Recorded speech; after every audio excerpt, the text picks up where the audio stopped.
Hey guys, tonight, let's step quietly into the corridors of Tudor England, a world of candlelight, secrets, and ambitions so sharp they could cut through blood itself. Imagine this behind the stone walls of Hever Castle. A young girl named Mary Boleyn grew up learning music, dancing, falconry, and all the manners expected of a noble daughter. Her family dreamed not of love for her, but of alliances, fortunas, and influence at court. And before long, Mary's path would cross with the most dangerous man in England, Henry VIII. Picture her first sent abroad to France, a maid of honor at a glittering court. Whispers followed her. Even there, rumors of flirtations. Even with King Francis himself, who mockingly called her his English mare. Odd detail. Those insults clung to her reputation long after she returned home, even if they were more slander than truth. Back in England, she married William Carey, a courtier, in a wedding so grand the king himself attended. Yet soon after, Mary was summoned into Henry's bed. Historians still debate whether her children, Catherine and Henry Carey, were truly fathered by the king. If that were true, Elizabeth I herself might have had half-siblings hidden in plain sight. A strange thought, isn't it? But here's the darker layer. Mary was not free in this affair. Her father and uncle saw her relationship with Henry as a ladder to power, almost pushing her into it. While they collected titles and offices, she became a pawn dressed in silks, traded for influence. And when pregnancy made her less entertaining, Henry discarded her and turned his gaze to her sister Anne. Mary's second marriage tells another story. This time she chose for herself William Stafford, a man of lower rank but genuine love. For that, she was disowned by her family, cast out of court, and left to struggle in obscurity. She once wrote that she would rather beg with her husband than be queen beside another man. It was defiance, but also resignation. She died in her early 40s, far from the center of power. After watching her sister rise and fall on the scaffold, Mary's name faded, remembered mostly in whispers of scandal. Was she a harlot, as her enemies claimed, or simply a woman caught in the machinery of ambition, used by the men around her, forgotten when she no longer served their purpose? So, as you lie back tonight, think of her not only as Henry's mistress, but as a quiet figure walking through history's shadows, a reminder that behind every crown, there are lives sacrificed in silence. Close your eyes, let the flicker of Tudor candles fade, and carry Mary's story with you, softly, into sleep. In the closing years of the 15th century, the halls of Hever Castle stood among the gentle fields of Kent, its stone walls damp with morning mist, and its gardens alive with the scent of roses. Within those walls, a girl named Mary Boleyn first learned to walk beneath tapestries that whispered of knights, saints, and stories older than memory. She was born around the year 1499, the eldest of the 3 children who would survive into adulthood. George, Anne, and herself. Her childhood was shaped not only by the quiet countryside, but by the great ambitions of her family. Thomas Boleyn, her father, was a man of restless energy, a courtier who knew that the smallest step closer to the king could change a family's fortune forever. He made sure that Mary's education was not the simple training of a country daughter, but the careful grooming of a girl meant for court. Grammar, reading, and history filled her mornings. Dance, music, and the etiquette of noble society filled her afternoons. She learned falconry and hunting as well, because in Tudor England, such pursuits were not only amusements, but signals of status. Odd little detail. Mary would have grown up surrounded by the rituals of a household where every gesture mattered. Even the way she curtsied, the way she held a cup, or the way she moved across a hall could mark her as fit for the circles of power.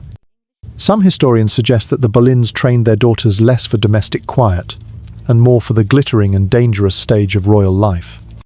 And this is where scholarly debate enters. Was Mary, from the very start, prepared to be a piece in her father's grand design, a pawn destined to attract favour from powerful men, or was she simply a child enjoying her lessons, unaware that each book, each dance, each hawk's flight in the garden was sharpening her into a player in games she could not yet imagine? The sources are quiet, leaving us to wonder whether Mary's childhood was one of innocence or preparation. So picture her now, a girl with dark eyes and quick steps, running down a corridor with her sister Anne, their laughter echoing against cold stone. The servants bow as she passes. The air smells faintly of wood smoke and ink from her tutor's books. She does not yet know that her life will cross with kings and queens, or that her name will one day be spoken with both scandal and pity. For now, she is only Mary of Hever, a daughter of a rising family, a child at the edge of history. By the time Mary Boleyn reached her mid-teens, Hever Castle had become too small a stage for the ambitions of her family. Her father, Thomas Boleyn, had long dreamed of weaving his children into the web of royal favour. Opportunities rarely came twice in the court of Henry VIII. And when in the year 1514 the chance arose for English girls to serve at the glittering court of France, Thomas seized it as if it were a gift from fortune itself. The occasion was the marriage of Princess Mary Tudor, the king's youngest sister, to King Louis, the 12th of France. It was a political union more than a romantic one. Mary Tudor, a girl of only 18, was sent across the Channel to marry a man 3 decades older, already frail with illness. Still, the journey of a queen always required attendants, and among them were chosen young English ladies from noble families. They would serve not only as companions, but as living symbols of the bond between the two kingdoms. Mary Boleyn was among them. Imagine her, stepping aboard a ship bound for Calais, the sea air sharp against her cheeks, her heart caught between the fear of leaving home and the excitement of stepping into a world brighter than anything she had known. The journey across the Channel was rough, as most crossings were, the waves slapping against the sides of the vessel while the girls huddled close in their cloaks. Yet beyond the salt spray and the sickness of the voyage lay Paris, a city of towers, bells, and rumours that seemed to echo louder than church bells themselves. The French court in the early 16th century was no quiet household of piety. It was a place of laughter, intrigue, and excess. Banquets stretched late into the night, dances filled with daring steps, scandalized visiting English eyes, and courtiers spoke with a freedom that made their English counterparts seem stiff and prudish. For Mary, raised on the disciplined lessons of Hever, this was another world.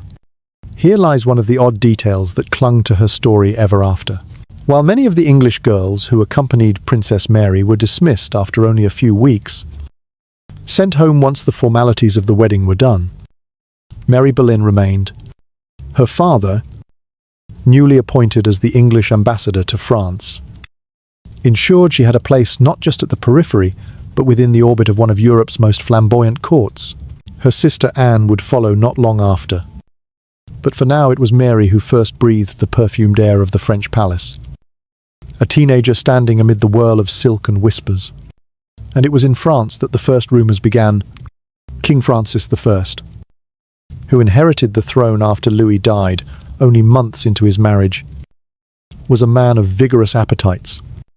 Young, bold, and fond of women, he quickly earned a reputation that matched the splendour of his court. It was said, though records blur fact with gossip, that Mary Boleyn became one of his conquests. Francis himself, with a tongue as sharp as it was careless, later referred to her as his English mare. The words were cruel, meant not only to dismiss her, but to mock her as a creature of use, not of dignity. Historians have argued endlessly about this label. Was it proof of an affair, or merely a slander Francis used to amuse his courtiers?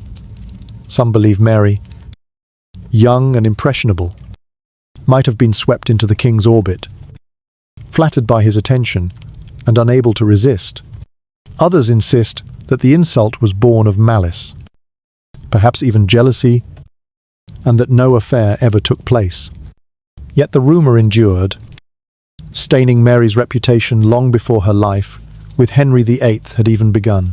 Picture her in those days, a girl barely more than 15, moving through the halls of the French court, where every glance carried a meaning and every whispered word could travel across Europe.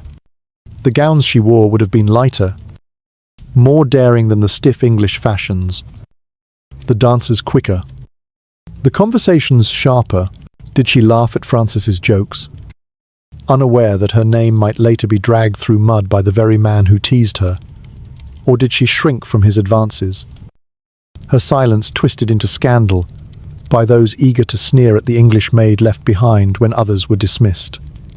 The French court had a taste for stories, and foreign women often bore the brunt of its appetite for gossip.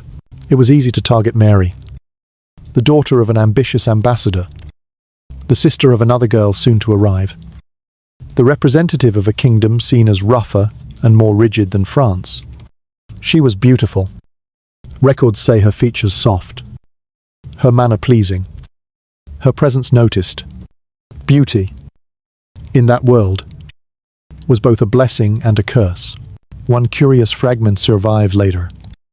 When Henry VIII turned to Anne Boleyn, Francis supposedly remarked scornfully that the English king had done even worse than before by pursuing Anne, whose sister he had already known. The words, if true, reveal not only Francis's disdain, but also how Mary's time in France had etched her into the ledger of scandal. She was infamous before she was even 20. This is where we pause to ask, was Mary simply unlucky? Or was she the victim of a system that turned young women into pawns of power? Modern scholars often suggest that the Boleyn daughters were groomed not merely for noble marriages, but as potential instruments of their family's ambition. Their education, their placements abroad, their training in music and manners all pointed toward a future where their bodies and their charms could secure influence for the men who guided them. In such a world, Mary's fate in France may have been less a matter of choice and more a matter of design. And yet, amid the whispers, imagine the quieter moments.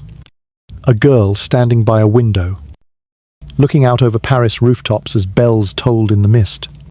She might have remembered Hever Castle, the smell of its gardens, the laughter of her siblings. The French court dazzled her, but it also unsettled her. Behind the jewels and silks were shadows, and in those shadows, her name began to warp into something she could not control. When Queen Mary Tudor, now widowed after the death of Louis, returned to England, Mary Boleyn remained behind. That fact alone tells us much. Either her father's influence kept her there, or she was already enmeshed in the court in a way that made departure impossible. The French queen had left, but Mary stayed. A foreign girl navigating the cross-currents of politics, rumour, and desire.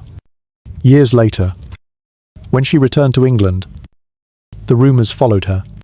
Francis's mocking nickname, whispered again and again, clung to her like a shadow she could never escape. It did not matter whether it was true. In the eyes of many, the reputation was as binding as reality. She was considered light, a woman too easily swayed, a harlot in the making, and so her time in France became the prologue to all that followed. When Henry VIII later drew her into his circle, the story of Mary Boleyn in France was already a whisper in every ear. It gave fuel to gossips. It armed her enemies, and it cast her life in a light from which she would never quite recover. Think of it this way. One voyage across the Channel altered everything.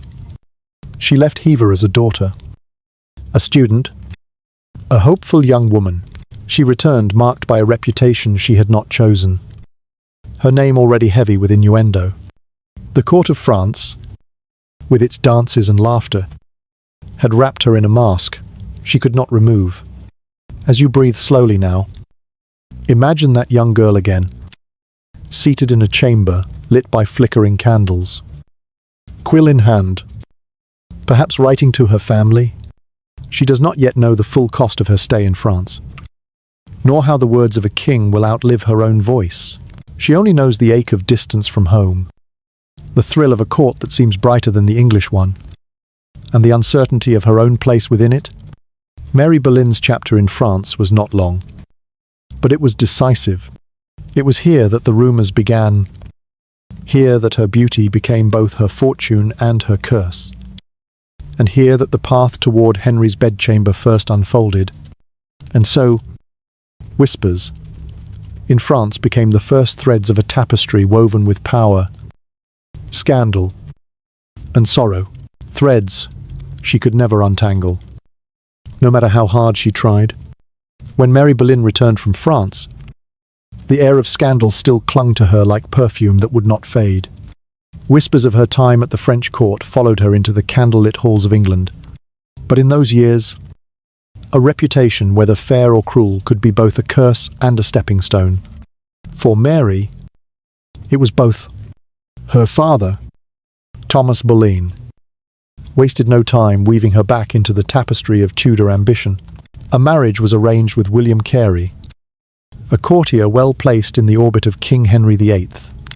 The ceremony, held within the Chapel Royal at Greenwich, glittered with promise. Imagine the music echoing through stone arches, the smell of beeswax candles mixing with incense, and courtiers craning their necks to catch sight of the bride. Odd detail, the groom was respected. Yes, but the true prize that day was not William Carey. It was the presence of the king himself, who not only attended, but also gifted the couple a sum of money, a sign that the match carried his blessing. And yet, beneath the vows and blessings, another story was beginning. Sometime after her marriage, Mary was summoned into the king's private chambers. Historians still debate when exactly their relationship began. Some suggest it was soon after her wedding. Others whisper it may have begun even earlier.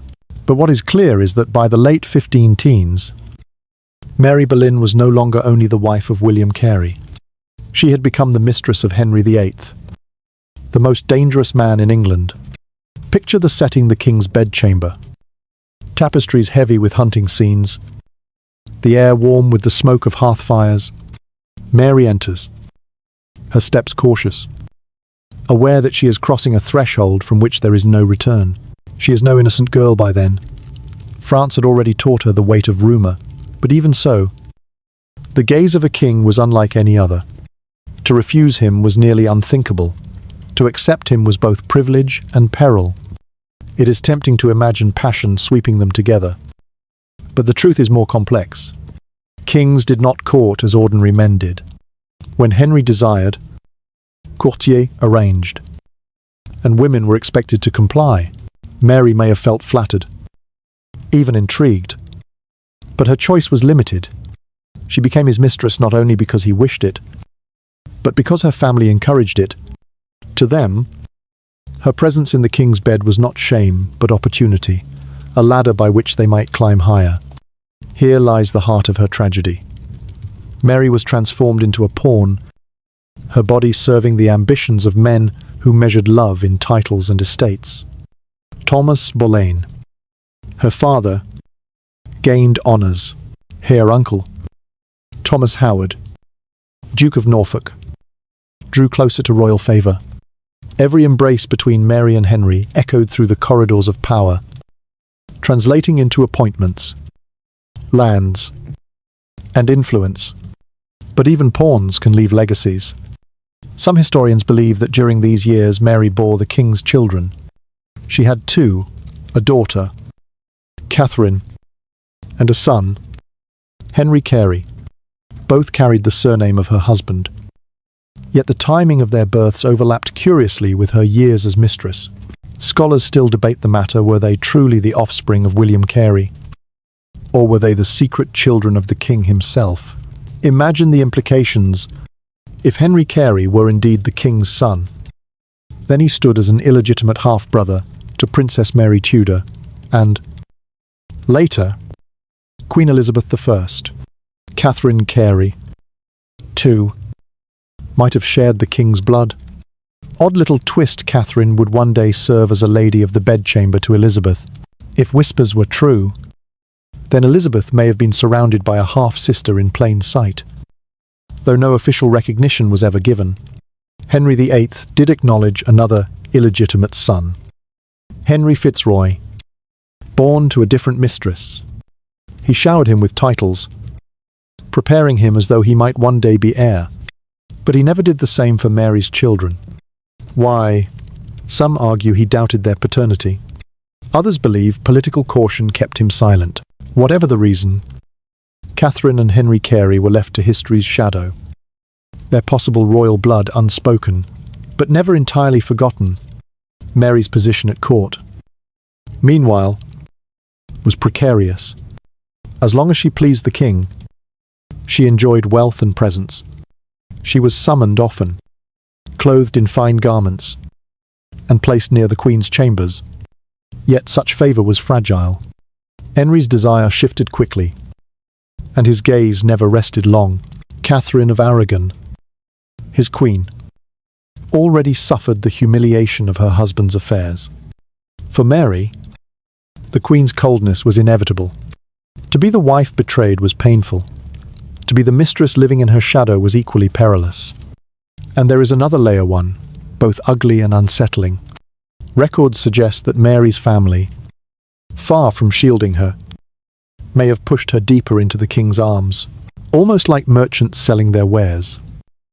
They encouraged her to keep the king's favour, to ensure he remained generous.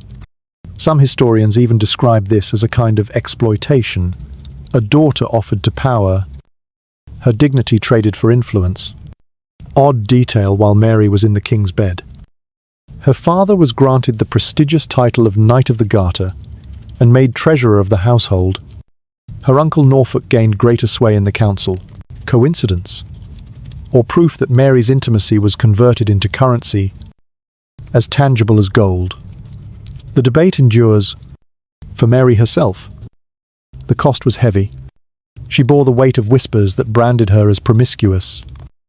Even though many of her choices were not her own, she endured the suspicion of being a mother to children whose father would never claim them. And when pregnancy made her less desirable, the king's attention cooled. Picture her during confinement, awaiting the birth of her second child, heavy with life.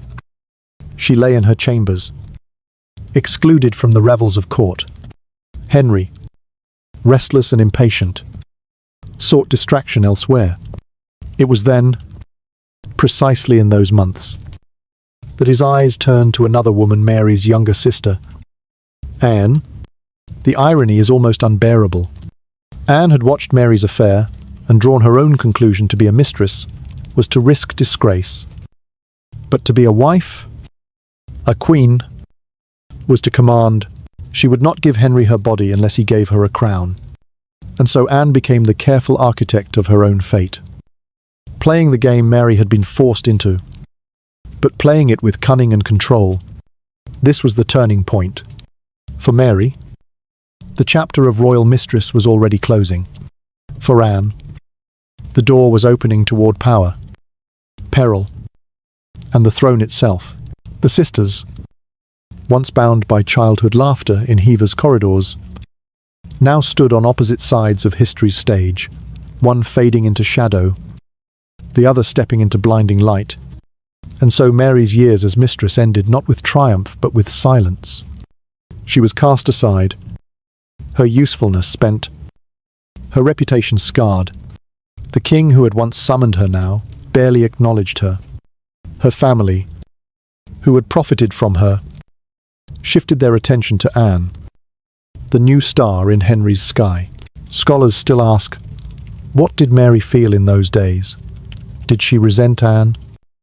Or did she pity her? Did she feel relief at being freed from Henry's grip? Or bitterness at being discarded like a worn cloak?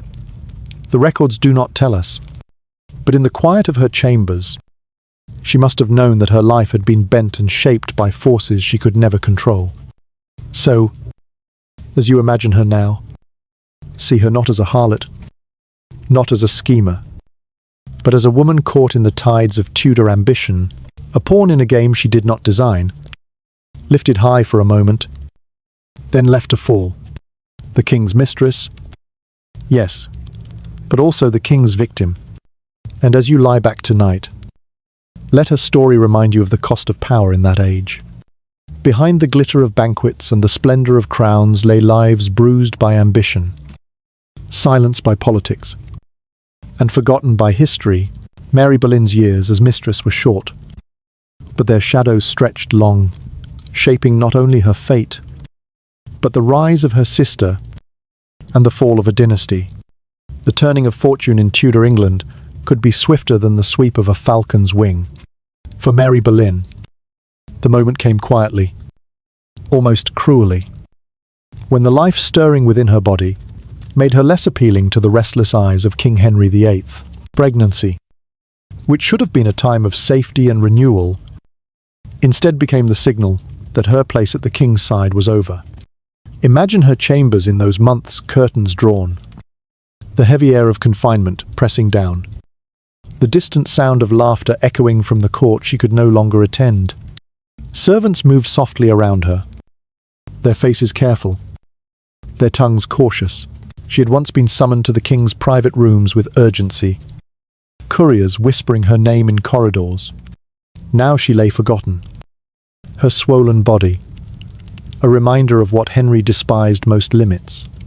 He wanted pleasure without consequence, intimacy without responsibility. And as Mary waited for her child's arrival, Henry's interest slipped away like water through open fingers. It is in this silence that betrayal took root. The king, impatient for distraction, let his gaze wander across the glittering hall of ladies who attended his court. Among them, one figure shone brighter than the rest: Anne Boleyn, Mary's younger sister. Anne had already been moulded by years in France, where she had absorbed the refinement of continental courts, their fashions, their wit, their daring. She knew how to hold a man's gaze, and yet deny him the satisfaction of easy conquest. Unlike Mary, she had no intention of being discarded as a mistress. If the king wanted her, he would pay with the price of a crown. Here lies the paradox. Two sisters, raised beneath the same roof of Hever Castle, now stood on opposite sides of fortune's stage. Mary had been the elder, the first to taste both love and scandal. Anne had learned by watching and by refusing. Mary gave herself to Henry and was cast aside. Anne withheld herself and became irresistible. Historians have long debated whether Anne resented her sister for her earlier affair with the king. Some suggest that Anne saw Mary's downfall as a lesson, proof that yielding to Henry's desire led only to ruin. Others whisper that Anne, ambitious and cunning, looked at her sister's fall, not with pity, but with calculation where Mary had failed. She would succeed. Whatever the truth, Anne began her ascent at precisely the moment Mary was pushed into shadow. Odd detail: Henry's pursuit of Anne was not merely a matter of passion. It became the catalyst for one of the greatest upheavals in English history, the break with Rome. But before the story reached that thunderous climax, it began in quiet gestures: a glance across a hall, a dance extended longer than propriety allowed, a letter sealed with wax. Henry pursued, Anne resisted, and the tension between them grew into obsession. For Mary, the betrayal was twofold. Not only had the king abandoned her, but her own sister now filled the space she had once occupied. Picture the Boleyn family in those days, their father Thomas and their uncle Norfolk, watching with keen eyes as Anne's star rose. Did they comfort Mary, once their jewel, or did they turn their backs, eager to reap greater rewards from Anne's more calculated hold on the king's attention? The records suggest the latter. Power had intoxicated them, and loyalty, even to blood, was secondary. Mary's role diminished further when tragedy struck. Her husband, William Carey, died suddenly of the sweating sickness in the year 1528. Widowhood left her vulnerable, her position precarious, Henry, already infatuated with Anne, offered little aid. It was Anne, ironically, who persuaded the king to grant Mary a pension, a gesture of support that seems tender, yet also calculated. Anne, not yet queen, was already exercising influence on her sister's behalf, but only so far as it did not endanger her own path to power. Let us pause here, for this is where scholarly debate sharpens. Some historians argue that Anne genuinely cared for her sister, despite their rivalry, and that she secured Mary's pension out of familial duty. Others believe Anne's act was self-serving, designed to display her generosity while keeping Mary dependent and out of sight. Perhaps both are true. Meanwhile, Henry's obsession with Anne grew into defiance of the Pope himself. His marriage to Catherine of Aragon, the Spanish queen who had failed to give him a surviving son, became intolerable. Anne refused to yield, until Catherine was set aside, and she was made queen. Henry, inflamed by desire and ambition, agreed. He broke with Rome, severed England from the authority of the Pope, and declared himself head of the Church of England. It was a revolution of faith and politics, born not from theology alone, but from the pursuit of one woman.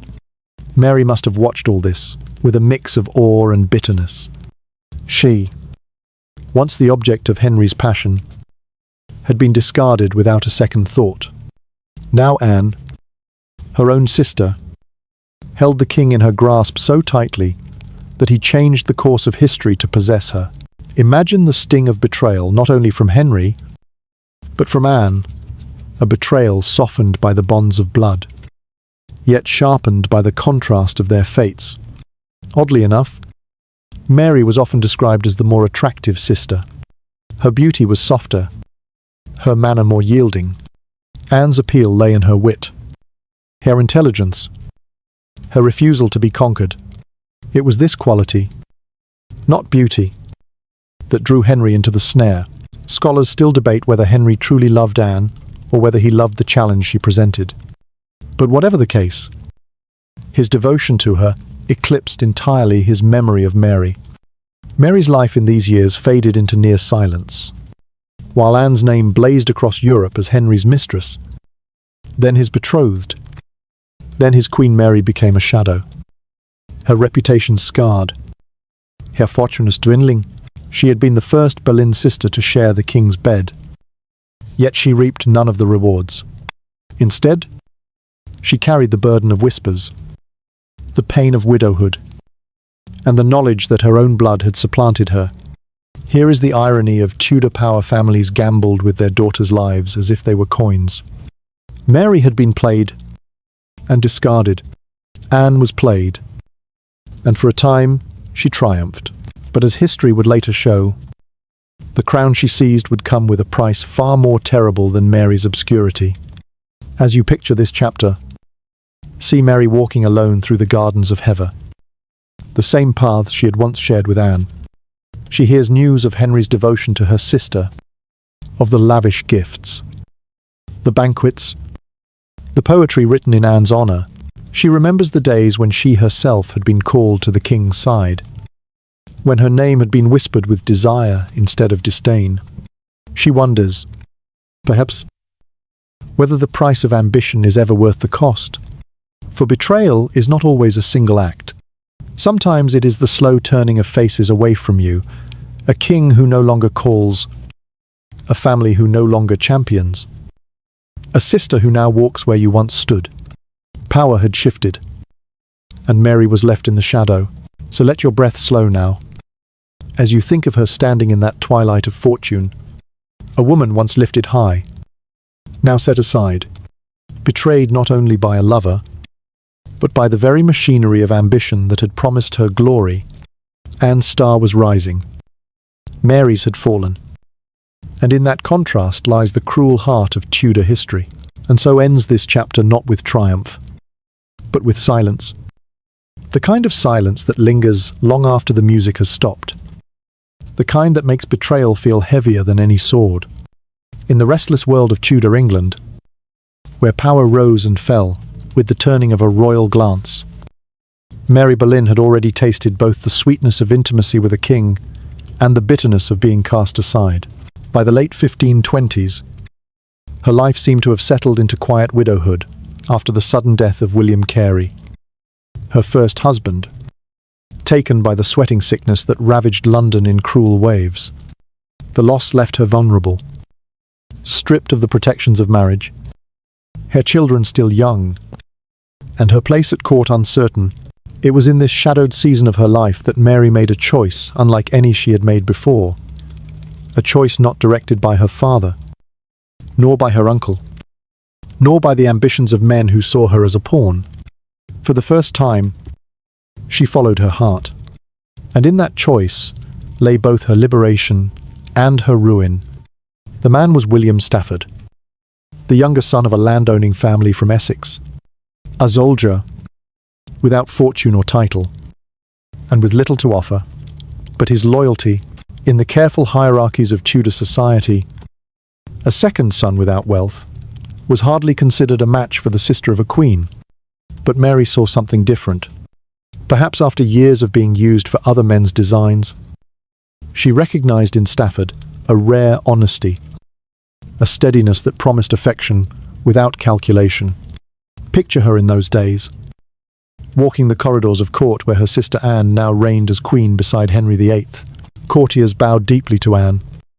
Jewels glittered at her throat, and the throne itself seemed secure beneath her. Mary, meanwhile, drifted along the edges of this world, no longer mistress, no longer favoured, just a widow with 2 children, and a reputation scarred by whispers. And then, amid this loneliness, came Stafford Plain, steadfast, and willing to offer what kings and courtiers never could love without condition. Odd detail, their marriage was not arranged with pomp or ceremony. It was secret, quiet, almost reckless. No royal chapelle, no grand procession. Simply vows exchanged, hearts pledged. A decision made not for politics but for affection. In an age where marriages were contracts of land and power, Mary dared to choose something dangerously simple, a husband she loved. When news of her marriage reached the ears of the Boleyn family, the reaction was swift and merciless. Anne, now queen, flew into fury. How dare her sister, once mistress to the king, lower herself by wedding a man of no standing for the Boleyns? Still drunk on ambition, Mary's marriage was an insult, a stain upon their rising fortunes. Thomas Boleyn, their father, and Norfolk, their uncle, disowned her. The family that had once pushed her into the king's bed now cast her out for choosing love. Historians still debate the depth of Anne's anger. Some claim she acted out of cold calculation, fearing that her sister's unsuitable marriage reflected poorly on her own fragile queenship. Others suggest genuine pride and jealousy. Anne, who had risked everything to become queen, could not forgive Mary for squandering her name on a man so far beneath them. Whatever the truth, the result was the same. Mary was banished from court, exiled into obscurity, stripped of wealth and protection. Imagine the pain of that exile. She had chosen love, only to lose her family, her standing, and her livelihood. She and Stafford lived modestly, sometimes desperately, in the countryside. Letters reveal her pleading with Thomas Cromwell, Henry's powerful minister, for mercy. In one, she wrote with heartbreaking honesty, "I had rather beg my bread with him than to be the greatest queen in Christendom." A confession both defiant and tender proof that for all her losses, she did not regret her choice. Oddly enough, these words have echoed through centuries, more enduring than the whispers of scandal. They reveal Mary not as pawn, not as harlot, but as a woman who dared to value love above crowns. In a world where ambition devoured even blood ties, she clung to affection as her only treasure. Scholars often compare Mary's fate with Anne's triumph. One sister, raised higher than any could imagine, wore a crown and commanded armies. The other, disowned and forgotten, lived in exile with a soldier husband. Yet history's cruel irony lies in what came next. Anne's glittering crown would be stained with blood, while Mary, in her quiet obscurity, survived. Let us pause here for reflection. Was Mary foolish or brave? Some historians argue that her marriage to Stafford was reckless, throwing away alliances and security. Others see it as her only act of true independence, a rebellion against a family that had used her. Perhaps she was both foolish in the eyes of her time, but brave in the eyes of those who measure life, not by crowns but by hearts. Picture her again. In a modest house in Essex, the fire low, her children asleep nearby. Stafford sits beside her, his hands rough from service, his gaze steady. Outside, the world of courts and crowns churns with intrigue. Anne scheming to hold the king's affection, Henry raging at Rome, nobles whispering of plots. But within those walls, Mary finds something the others cannot, a fragment of peace. And yet, peace came at a cost. She lived in financial strain, often dependent on small gifts or pity from others. At times, even Queen Anne relented enough to send her a token sum of money. Though never the welcome of return, the sisters never met again. The bond of childhood, the shared laughter at Hever, had withered under the weight of ambition and betrayal. When Anne fell in the year 1536, accused of adultery and treason, the Tower of London echoed with the sound of her doom. Mary, far away in exile, was not there to witness her sister's execution. Whether she mourned or felt a bitter vindication, we cannot know. But perhaps, as word reached her, she reflected on the strange twist of fate. The sister who had risen to a throne now lay beneath the executioner's blade, while she, disowned and forgotten, still breathed. Odd detail after Anne's death. There are almost no records of Mary. She seems to vanish into the quiet countryside, her name fading from the chronicles of court. Only later, in the year 1543, do we hear of her again? In the simplest of notes, her death, in her early 40s, far from the power that had once defined her. And so, Mary's chapter of love and exile closes not with triumph, but with something subtler survival. She chose love over crowns, exile over ambition, obscurity over scandal. In doing so, she lost everything her family valued, but perhaps gained the only thing she ever truly wanted, a husband who loved her not for power, not for influence, but for herself. As you breathe slowly now, imagine her final years. The noise of court a distant echo, the ambitions of kings and queens no longer her burden, only the quiet of rural nights, the laughter of children, and the hand of the man she chose. History remembers her as Mistress, pawn, scandal. But in her exile, she was also something else free. The scaffold at Tower Green fell silent on a May morning in the year 1536. Anne of Boleyn, once the dazzling queen who had captured Henry VIII's heart and reshaped the destiny of England, was gone with the sweep of an executioner's sword. Her rise had been meteoric, her fall catastrophic. For Mary Boleyn, watching from afar, the news must have carried the weight of 1,000 memories of childhood games in the halls of Hever, of dances at the French court, of whispered secrets when Anne first caught the king's eye. But by then, Mary was already absent from court life. She had been cast out years earlier, her second marriage to William Stafford deemed unworthy by her family, exiled from power and abandoned by kin. She lived quietly in the countryside, distant from the storms that consumed her sister. Anne's execution was the final severing of ties. The Boleyn family's star, once blazing at the very centre of Tudor politics, collapsed into ashes. What of Mary, the elder sister? Here the records grow thin, as if history itself turned its gaze away. Unlike Anne, immortalized in portraits, poems, and pamphlets, Mary slips into obscurity.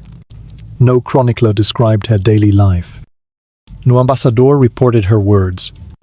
We know only fragments that she remained married to Stafford, that she struggled with finances, that her children grew beneath the shadow of scandal, yet endured. Odd detail, her daughter Catherine Carey would later serve as a lady-in-waiting to Queen Elizabeth I. If whispers of paternity were true, then Elizabeth may have kept her half-sister close, never naming her as such, but binding her in silent loyalty.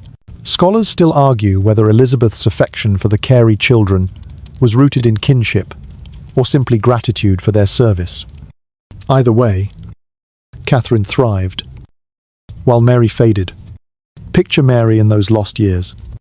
She walks through modest gardens. Nothing like the glitter of Greenwich or Whitehall. The air is filled not with courtly music, but with the calls of birds and the sound of wind in the hedges. She writes few letters. Though one to Cromwell survives, the one where she declared she would rather beg bread with her husband than wear a crown beside another man. Those words reveal a spirit weary of ambition, tired of being a pawn, determined to live quietly, even if in poverty.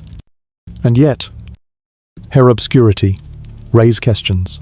Was she content, free at last from the games of power that had used and discarded her? Or was she haunted, watching from a distance as her sister rose and fell?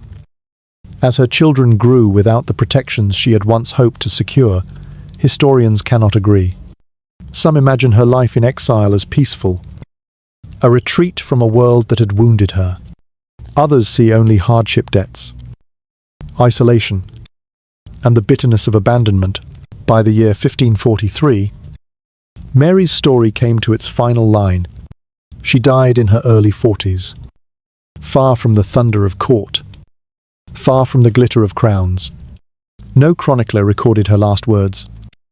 No poet immortalized her fate. She left behind no monument, no public legacy. Only two children who would weave themselves quietly into the fabric of Elizabethan England. Oddly enough, Mary's death went almost unnoticed. In the very same decades, chroniclers filled page after page with the fates of kings, queens, and nobles. Anne's execution was remembered, dissected, immortalized. Mary's passing was barely a whisper, a footnote in the annals of Tudor history. And so she became the forgotten sister, the one who walked beside history's giants, yet was remembered only in their shadows. She had been mistress to a king, pawn of a family, sister to a queen. She had known scandal, exile, and love. And yet, when she died, she was simply Mary Stafford, wife of a soldier, mother of two, her name fading into silence. But perhaps this is her quiet victory. Where Anne's ambition led her to a throne and then a scaffold, Mary's refusal to play the game left her free to live. If only in obscurity, she chose love over power, and in doing so, survived where her sister could not. So as you close your eyes tonight, think of her not as the scandal of France, not as the king's discarded mistress, not as the queen's disgraced sister, but as a woman who endured. Picture her in the stillness of her final days, the air scented with herbs from her garden, the laughter of her children drifting through the house. A life quieter than history remembers, yet no less real. In the great halls of Tudor memory, Anne's name is carved in stone, glittering with both brilliance and tragedy. Mary's is written in softer ink, smudged and fading. But even faded ink leaves its trace. And in that trace, we glimpse the forgotten sister human, fragile, and, in her own way, free. In the candlelit halls of Tudor England, power was rarely seized by the strength of a single man. More often, it was built brick by brick from favours, whispers, and the careful placement of daughters into royal beds. For Thomas Boleyn and his brother-in-law, Thomas Howard, Duke of Norfolk, Mary's intimacy with King Henry VIII was not a scandal, it was an opportunity. Imagine the household at Hever Castle during those years. Couriers arriving with sealed letters, servants carrying news from court. The air thick, not with incense, but with anticipation. Each summons of Mary to the king's chambers did not belong to her alone. It was shared by her family, who measured their fortunes against the number of nights Henry called for her. Thomas Boleyn was a man of sharp intelligence and sharper ambition. Born into the gentry, he had clawed his way upward through service, diplomacy, and sheer determination. Yet the English court was no place for modest men. Connections mattered as much as merit. And what better connection than the bed of a king? Odd detail, Thomas was a skilled linguist, fluent in French, and had served as ambassador abroad. But what truly propelled him into the heart of power was not his own words, but his daughter's silence when summoned into Henry's presence. The rewards came swiftly. During the years, Mary was known to be the king's mistress. Thomas was granted lucrative offices. He became treasurer of the royal household, the man responsible for the king's purse and the spending of the court. He was appointed Knight of the Garter, one of the highest honours in England. Lands flowed into his possession, and with them, Prestiga, her uncle Norfolk, already one of the most powerful nobles in the realm, also profited. The Duke, head of the mighty Howard family, tightened his grip on the king's favour by presenting himself as loyal, indispensable, and related to the woman who warmed the royal bed. Mary's body became currency. Her reputation, a coin pressed again and again until it lost its shape. Scholars debate the extent of Mary's consent in all this. Was she a willing participant, hoping her affair would secure her family's rise? Or was she pushed, almost pimped, by the men who guided her life? Evidence leans toward the latter. Accounts from the time suggest that Mary was gentle, pliable, less ambitious than her sister. She may have accepted the king's advances not from hunger for power, but because refusal was unthinkable. To resist Henry was to court danger. To accept him was to become a tool for others' gain. Odd little detail, while Mary carried the whispers of scandal, her father and uncle faced no such stain. Men were not judged for the choices of their daughters. They were rewarded. It was Mary alone who bore the burden.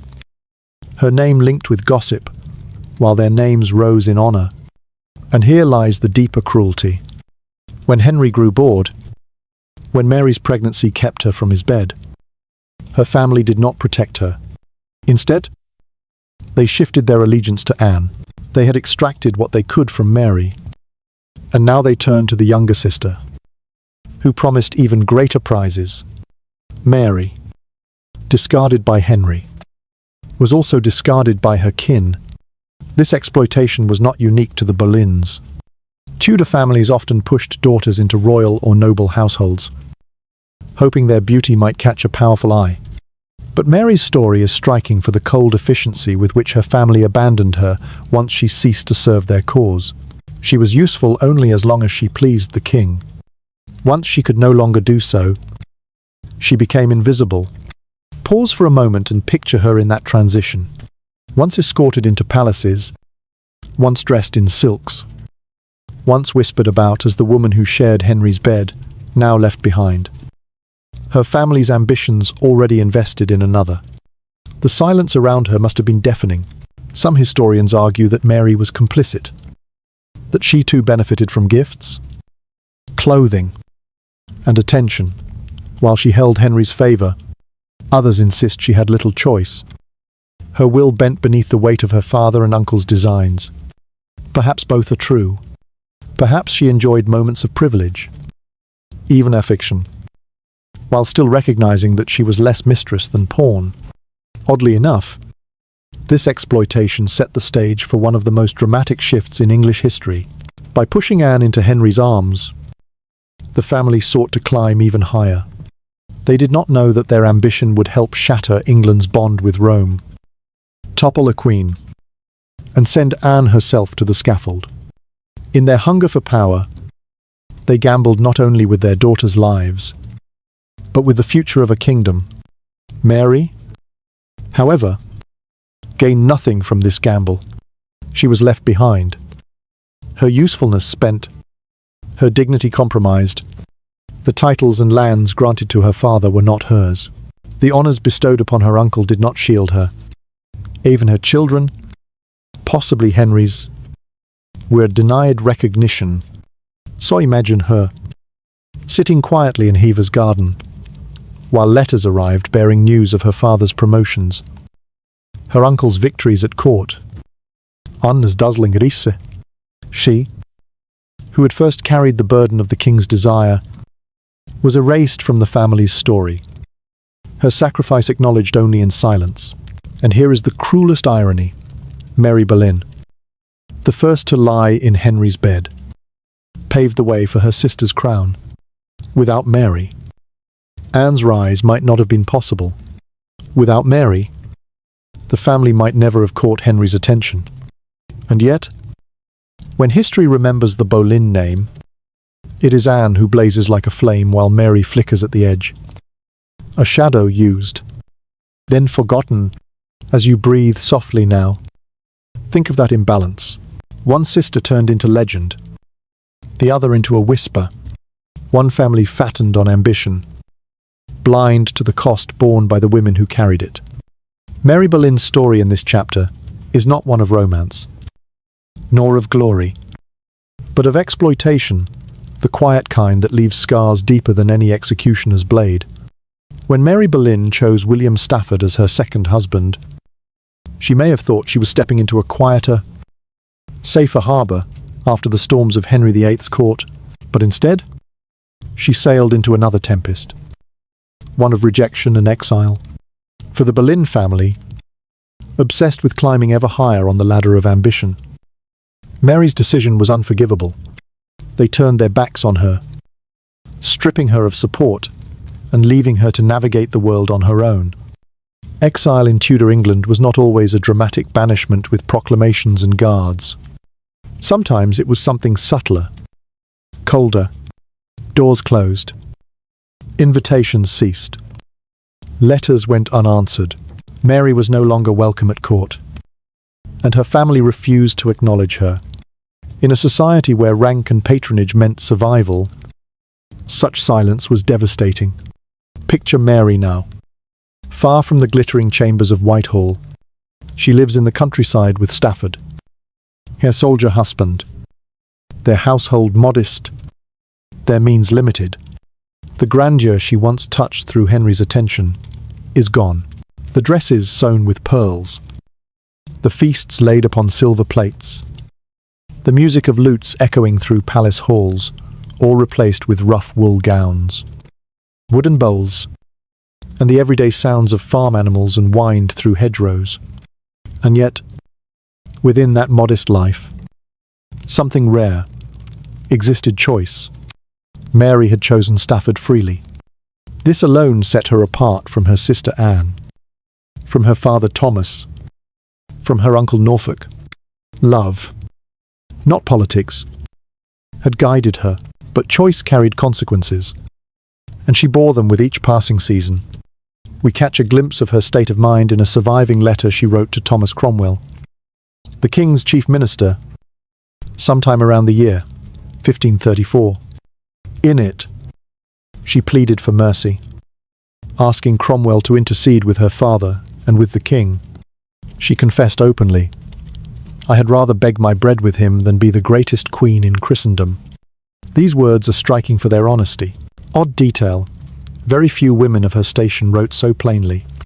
Letters from court were usually veiled in flattery, layered with strategy. Mary's was raw, heartfelt, and defiant. Scholars debate the meaning of her words. Some see them as evidence of a woman finally taking control of her destiny, asserting that love mattered more than crowns. Others interpret them as desperation, a cry from someone cornered, trying to justify a decision that had left her impoverished and alone. Perhaps both are true. Financial strain weighed heavily on Mary and Stafford. Without her family's support, and with little inheritance, their household often teetered near ruin. While Anne, as queen, basked in silks and jewels, Mary pawned what she could and leaned on the goodwill of neighbours. Survival became a daily effort, not a given, odd detail, although she had been the king's mistress, and possibly the mother of his children. Henry offered her no protection once she fell from favour. This silence is telling. With Anne at his side, Henry had no need to remember Mary. She was a shadow he preferred forgotten. The king, who had once summoned her in whispers, now let her fade into obscurity.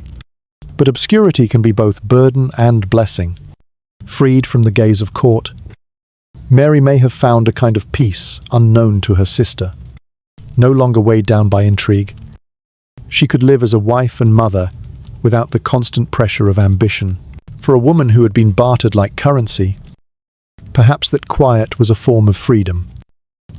Yet even in obscurity, she could not escape the echo of her family's ambition. Rumours about her children's paternity followed them into adulthood. Catherine Carey, her daughter, later entered the household of Princess Elizabeth, the daughter of Anne Boleyn and Henry VIII. Historians have long debated whether Elizabeth favoured Catherine because she was her cousin or because she was her half-sister. The shadow of Henry's desire for Mary reached into the next generation, intertwining the lives of children who may have shared blood. Mary herself, however, remained silent. No records survive of her speaking publicly about her past. No memoir, no confessions. She left the stage without protest. Without spectacle, silence became her shield. Imagine her in her later years of exile. The countryside alive with the rhythm of seasons sowing in spring, harvest in autumn, long cold nights in winter. She rises at dawn, not to attend a queen, but to tend her household. She hears stories of court second-hand Henry's quarrels with Rome, Anne's desperate struggle to bear a son, the growing unrest across the kingdom. These stories reach her like echoes across hills faint, distorted, carrying news of a world she once knew, but no longer belongs to. Odd detail even after her exile. Anne occasionally sent Mary small sums of money, not enough to restore her, but perhaps enough to ease guilt. Historians débat Anne's motive. Was it pity? A sister's fragile bond surviving betrayal? Or was it calculation? A way to keep Mary dependent, safely distant from court. Again, the truth lies blurred between compassion and control. Mary and Anne never met again after her banishment. When Anne mounted the scaffold in 1536, Mary was not there. Some say she avoided London, unwilling to face the spectacle. Others suggest she was simply excluded, no longer part of the family's inner circle. Either way, she learned of her sister's death, like the rest of England, through the whispers of messengers and the silence of church bells tolling. After that, Mary disappears almost completely from the record, for 7 years, until her death in 1543. She lived in quiet obscurity. No chronicler recorded her words. No courtier noted her presence. She became invisible, her life reduced to silence. And yet, silence is not nothing. In a world where ambition devoured even the closest of kin, Mary's obscurity speaks volumes. She survived. Unlike her sister, she did not wear a crown, but neither did she wear chains. Unlike her father, she did not gamble everything on politics. Unlike her uncle, she did not bend to every shift of power. She lived, she loved, she endured. So imagine her now. In those final years, A small fire crackles in the hearth. The walls are bare, but warm. William Stafford sits beside her, his face lined with age and hardship, yet steady with affection. Her children grow, their futures uncertain, but their lives intact. Outside, the kingdom churns with rebellion and reform, but within her modest home, there is peace. Exile had silenced her voice in the grand chorus of history, but not in the quiet song of her own life. And perhaps, in choosing silence, Mary finally escaped the exploitation, the betrayals, and the ambitions that had haunted her youth.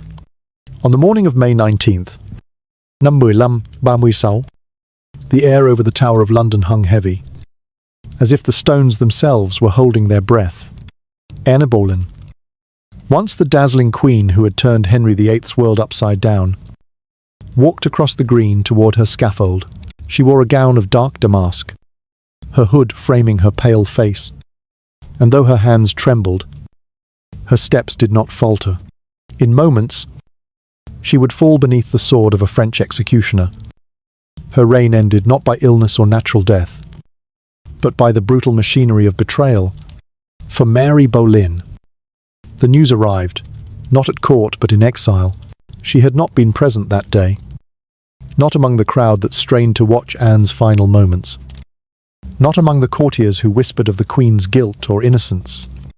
Mary was already gone from the circle of power, banished by her family, silenced by poverty, her name scarcely mentioned in letters.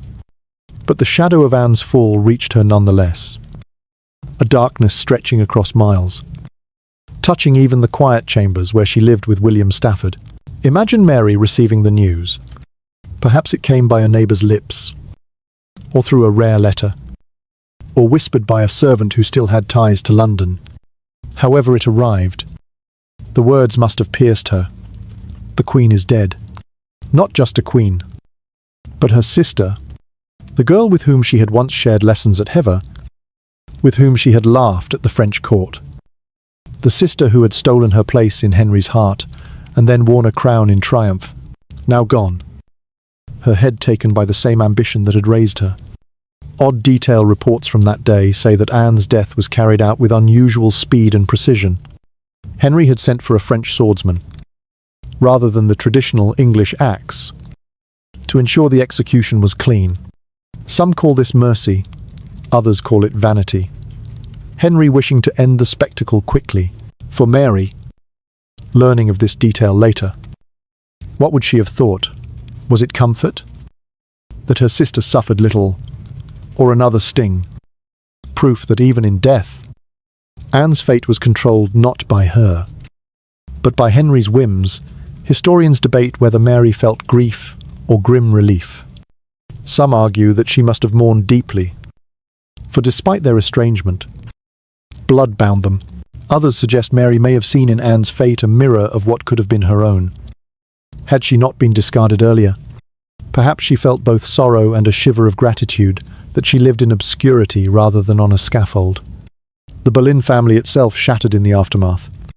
Their father, Thomas, once raised high by his daughter's closeness to Henry, now watched his fortunes collapse. Their brother George, executed alongside Anne on charges of treason and incest, was erased from titles and lands. Uncle Norfolk, ever pragmatic, distanced himself to save his own skin. The family that had risen on the backs of daughters now fell because of them. Mary, curiously, was spared. She had been cast out, and in that exclusion lay her salvation. Had she still been entangled in court, whispers of her past with Henry might have drawn suspicion, perhaps even accusations. Instead, her obscurity made her invisible, and invisibility meant survival. Picture her walking through a field in Essex, the news of Anne's death still fresh. The wind bends the grass, clouds drift heavy above, and in her chest stirs a storm of memory. She sees Anne as a child, chasing hawks in Hever's gardens, She remembers their laughter in France. The perfume of foreign halls. She recalls the sting when Anne replaced her in Henry's favour. The bitterness of exile. And now, she feels the silence of loss. For whatever else Anne had been rival. Betrayer. The Queen. She had also been her sister. Odd little detail, some chroniclers note that Anne's body was hastily buried in the chapel of St. Peter ad Vincula within the tower. Without pomp. Without monument. Her remains lay under the stones, among others executed. For Mary, hearing this, the image must have haunted her. The once radiant Queen of England, hidden beneath unmarked stones, forgotten by the man for whom she had given everything. And yet, Anne was not truly forgotten. Her daughter Elizabeth, only 2 years old at the time, would one day wear the crown and rule for nearly half a century. Did Mary know, in those quiet years, that the little girl born of scandal would become one of England's greatest monarchs? Could she have guessed that her own daughter, Catherine Carey, would serve Elizabeth closely, perhaps even as kin? The shadows of Anne's fall stretched forward as much as they reached back, shaping the destinies of children not yet grown. Scholars still argue about the impact of Anne's death on Mary's life. Some suggest it pushed her deeper into silence, fearful of attracting notice. Others believe it offered her strange freedom, cutting the last ties to a family that had rejected her. With Anne gone, Mary owed no loyalty to court, no obedience to ambition. She could live, at last, on her own terms, quietly, humbly, forgotten. But forgetting does not erase memory. Each spring, when the fields bloomed, she must have remembered Heather. Ach autumn. When nights grew long, she must have thought of the halls where she and Anne once studied music and dance. History's silence cannot erase the echoes within her. The shadow of Anne's fall lingered over Mary until her own death in July of 1543. For 7 years, she lived with that knowledge that her sister had risen higher than any woman in England, only to be destroyed, that her own exile, once punishment, had spared her, that love had cost her status, but perhaps also saved her life. So as you rest tonight, imagine her one last time in those years after Anne's death. A woman in her early 40s, hair streaked with grey, hands rough from work, yet eyes still soft when she looks upon her children. The world remembers Anne with crowns and scaffolds, with tragedy and legend, but Mary is remembered only in whispers, the sister who lived in the shadow, the sister who endured, and in that shadow, there is a lesson sometimes. Survival is its own form of victory. When Mary Boleyn passed into silence in the summer of Numwilambornwiba, she left behind little wealth, few possessions, and scarcely a trace in the chronicles of her age. What she did leave were 2 children, Catherine Carey and Henry Carey. Though history rarely pauses over their names, their lives became threads woven into the great tapestry of Tudor England. And through them, the shadow of Mary's story stretched forward into the reign of Elizabeth I. Catherine Carey, born around Numwilambornwiba, grew to womanhood during the turbulent years of her Aunt Anne's queenship and downfall. By the time she entered the household of Princess Elizabeth, she carried with her not only the memory of her mother's exile, but also the whispers that had followed Mary all her life. Some said Catherine was not William Carey's daughter at all, but Henry VIII's. If that were true, then Elizabeth and Catherine were more than cousin and lady. They were half-sisters. Odd detail, Elizabeth's affection for Catherine was unusually deep. Catherine served her faithfully. First, as a lady-in-waiting, when Elizabeth was still a princess, and later as chief lady of the bedchamber, when Elizabeth wore the crown. She was by Elizabeth's side in moments of triumph and in moments of fear. In 1554, when Mary Tudor briefly imprisoned Elizabeth in the Tower, Catherine was among the few who managed to remain near her, offering comfort in silence. Such loyalty forged a bond that endured for decades. Historians debate whether Elizabeth knew or believed the rumours of Catherine's paternity.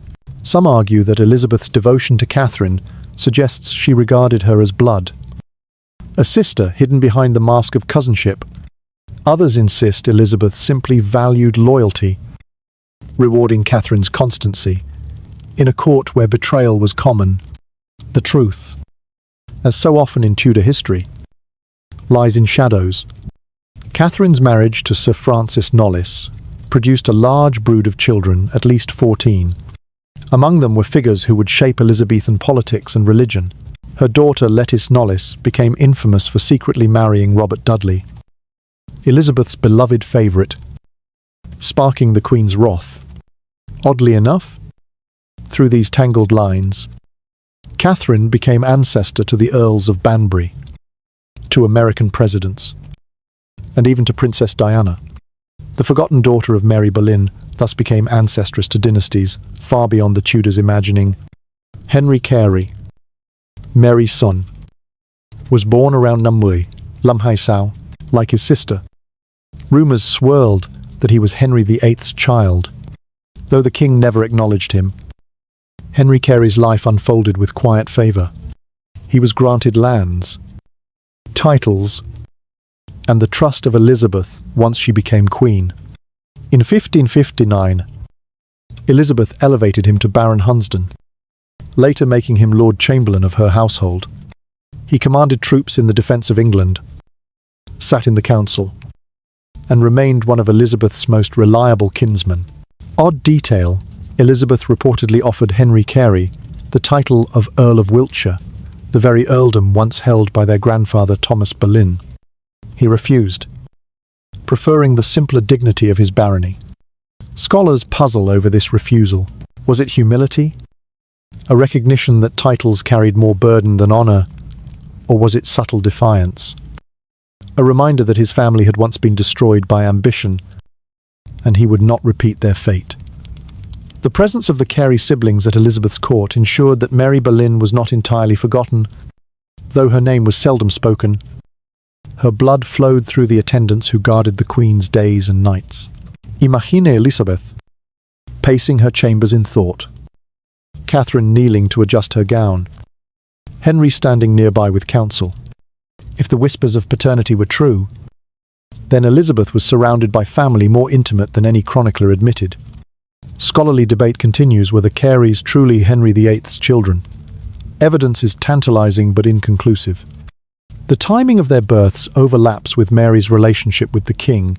Both children rose to prominence under Elizabeth, a pattern that suggests more than coincidence. Yet Henry never publicly claimed them, never granted them the open acknowledgement he gave to Henry Fitzroy, his son by another mistress. Perhaps he doubted, or perhaps he simply found it politically unwise. The truth remains buried, leaving historians to speculate centuries later. Odd little note, when Catherine Carey died in 1569, Elizabeth was said to be inconsolable.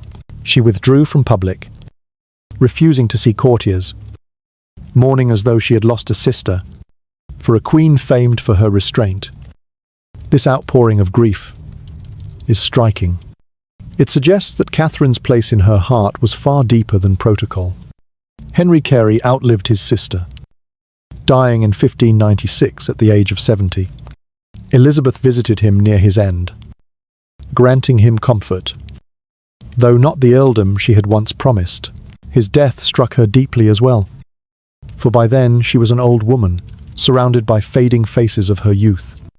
The Carey children, once whispers of scandal, had become pillars of her reign.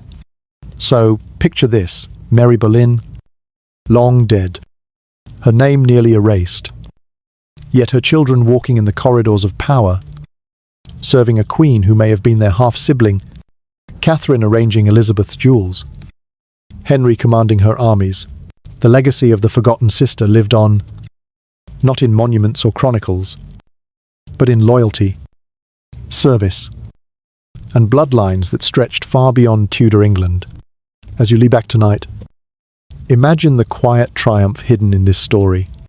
Mary, who had been dismissed as a pawn, who had been abandoned by family and mocked by kings, left behind a legacy that touched the throne itself.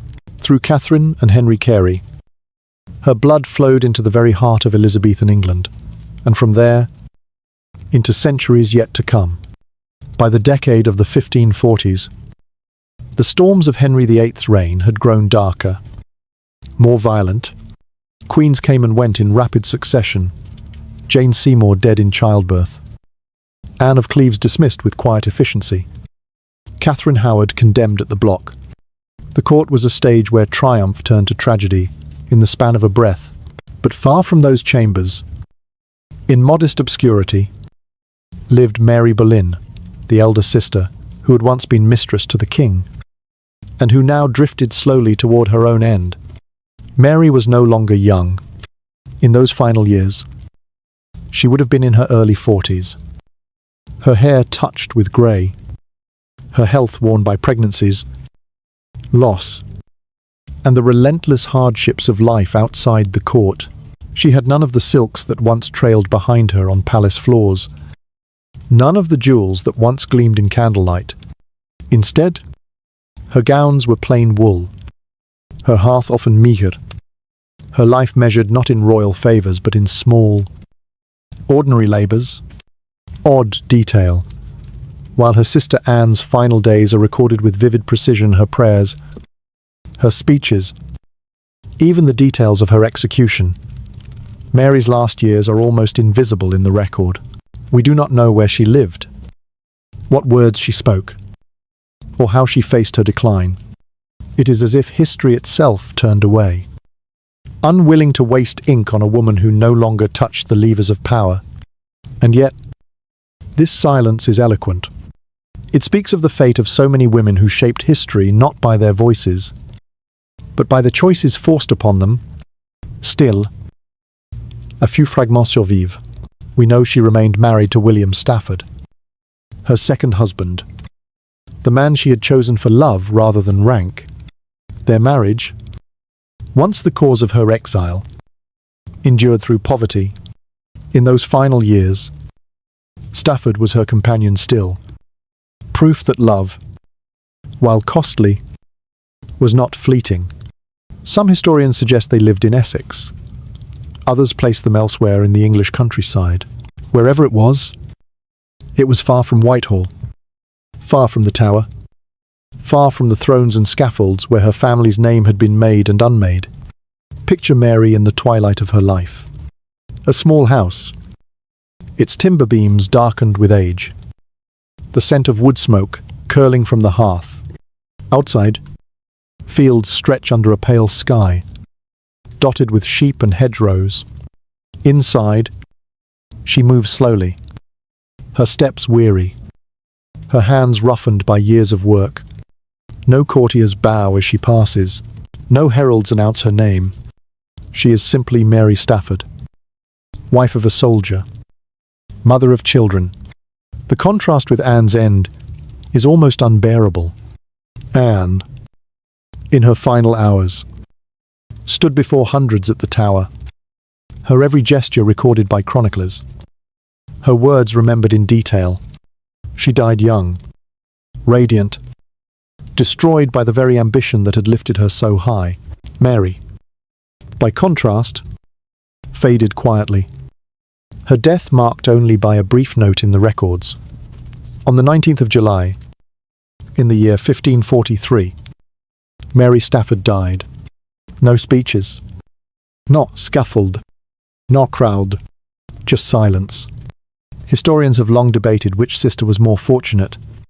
Some argue Anne, for though she died violently, she died remembered, her name etched forever in the story of England. Others claim Mary, for though she lived obscurely, she escaped the blade, raising her children and choosing love over power. The question has no easy answer. Is it better to burn brightly and fall, or to live quietly and endure odd little note at the time of her death? Henry VIII was married to his sixth and final queen, Catherine Parr. The king himself was bloated, ill, and feared, his temper darker than ever. Few who had known him in his youth would have recognized the man he had become. Mary had once been his mistress in those earlier, more vigorous years, when Henry still embodied the energy of youth. By the time she died, that man was gone, replaced by a tyrant. Perhaps Mary, in her silence, had escaped not only the dangers of court, but the sight of Henry's decline. Her children, meanwhile, were already stepping into roles that ensured her legacy would outlast her obscurity. Catherine Carey was by then firmly tied to Elizabeth's household, and Henry Carey was beginning the path that would make him a trusted servant of the crown. Mary did not live to see Elizabeth's reign, but she left the world knowing her children had found places of honor in their lives. Her shadow stretched into the future. Imagine her final days. She lies in bed, the room dim, a single candle flickering. William Stafford sits nearby, silent, his hand resting on hers. Outside, the night is quiet, broken only by the rustle of trees. There are no drums, no trumpets, no jeering crowds, only the gentle hum of an ordinary life drawing to its close. It is tempting to mourn her obscurity, to see in her silence a tragedy. But perhaps it was also a kind of peace. After all, she had once been mistress to a king, pawn of a family, rival to a sister, victim of ambition, to end her days not on a scaffold but in a bed. Not surrounded by enemies but by the man she loved. Was this not, in its own way, victory? And so Mary Boleyn's story closed on the 19th of July, in the year 1543. No monuments marked her grave. No chroniclers exalted her name. Yet her blood endured through Catherine and Henry Carey, flowing into the very heart of Elizabethan England, and from there into centuries yet unborn. The world remembers Anne as a queen, radiant and doomed. It remembers Henry as a tyrant, larger than life. But Mary, is remembered only in whispers. The forgotten sister, the pawn, the mistress, the exile. And yet, beneath all these labels, she was also something rarer, a woman who chose love, who endured silence, and who, in her final years, found a quieter kind of freedom. Close your eyes now, and let the long road of Mary Boleyn's story settle in your mind, like evening mist over the Kentish fields. She began as a child at Hever Castle, trained in dance, falconry, and the careful manners of court. She became a maid in France, where rumours clung to her name like thorns. She was mistress to Henry VIII, the pawn of a father and an uncle, who measured her worth in titles gained. She bore children whispered to be royal, though never acknowledged. She was abandoned when her youth and novelty faded, betrayed when her own sister stepped into the place she once held. And yet, her story did not end with a crown, nor with a scaffold. Unlike Anne, who burned bright and perished beneath the sword, Mary walked away. She chose love with William Stafford, knowing it would cost her everything. She endured exile, poverty, and silence, but also found something rarer than jewels or power: the freedom of her own choice. Odd detail history. So obsessed with spectacle, scarcely noticed her passing. On the 19th of July, in the year 1543, she died quietly, unmarked, her grave unknown. But silence does not mean absence. Through her children, Catherine and Henry Carey, her blood ran into the veins of Elizabeth's court, shaping a future Mary never lived to see. In them, her legacy was hidden but enduring, woven into the reign of the Virgin Queen and echoed through centuries of descendants. So what, then, do we make of Mary Boleyn? Was she victim or survivor? Pawn or rebel? Harlot or heroine? Perhaps she was all of these. A nun. She was a woman caught in the machinery of power. Yes, but she was also a woman who, at least once in her life, broke free and chose with her heart. As you drift into sleep, carry this thought. History remembers crowns, scaffolds, and wars, but behind them live, quieter lives. Lives that resist definition. Lives like Mary's. She may have been forgotten by her world, but she reminds us that endurance is its own form of triumph, that love can outlast ambition, and that even a pawn can choose her own move.